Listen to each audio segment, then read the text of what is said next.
Hello, my name is Craig Schneitzel-Dorshoff. I am a specialist in sports psychologizing, specializing in visualization and imagery. I'll have a couple questions from my panel here to explain to you guys. Question number one is, Mr. Schneiffelwiggle, my name is Joe Armstrong from Time of Your Life magazine. Question one is, what is imagery? Imagery is defined as using one's sense to create or recreate an experience or visual image in the mind that at times may seem to be as real as seeing the image with our physical eyes. Hello, my name is Joel Garza from south of the border. Does imagery even work? of course it does.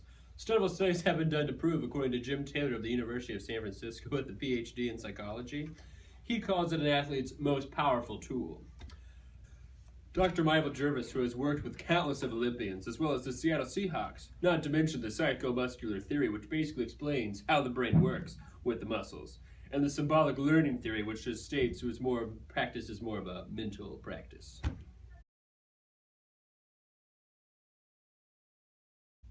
Yes, a lot of Olympians do it. For example, Emily Cook of the U.S. freestyle ski team, she uses it before every run to help her practice. She recreates the run in her mind, all of the turns and the jumps, and she practices it over and over and over by just watching it in her mind. Both. For example, in basketball, positive imagery could be you making a shot or faking someone out of their shoes, making them go find their jockstrap back there, or a negative image could be you missing the shot, or you falling over, or you hurting yourself.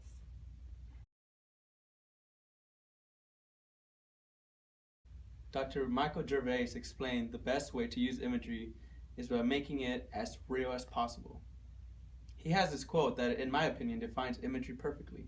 He said, "The objective is to create such a lifelike experience that your body believes that it could be real." It's a full sensory experience. So there's a switching on or an animation that happens within you when you create an image that is crisp and has color and sound and smells and tastes.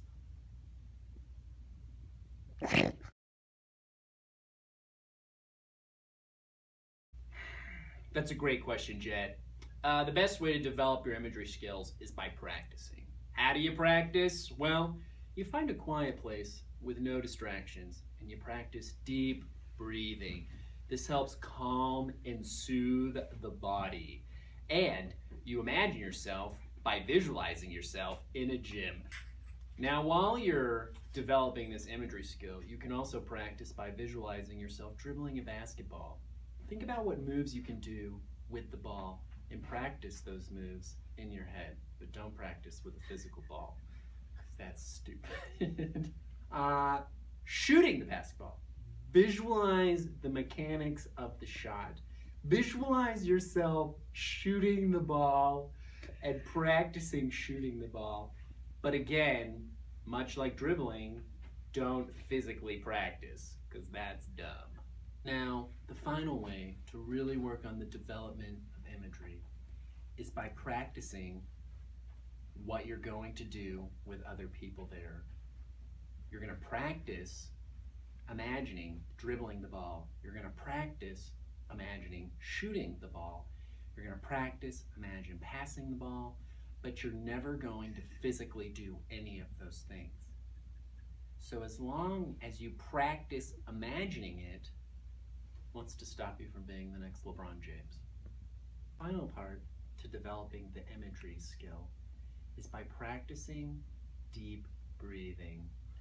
How do you practice deep breathing? Well, you breathe in through the nose and you go out through the mouth. That is the only physical practice you do in developing the imagery skill.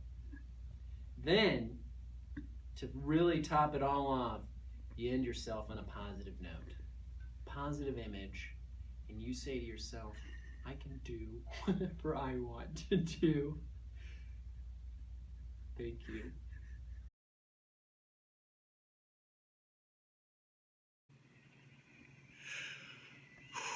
Okay, here we go. Focus. Speed. speed. I am speed. One winner, 42 losers. I eat losers for breakfast. Breakfast? Maybe I should have had breakfast. A little brekkie could be good for me. No, stay focused. Speed. I'm faster than fast, quicker than quick. I am lightning. Hey, Lightning, you ready? Oh, yeah. Lightning's ready.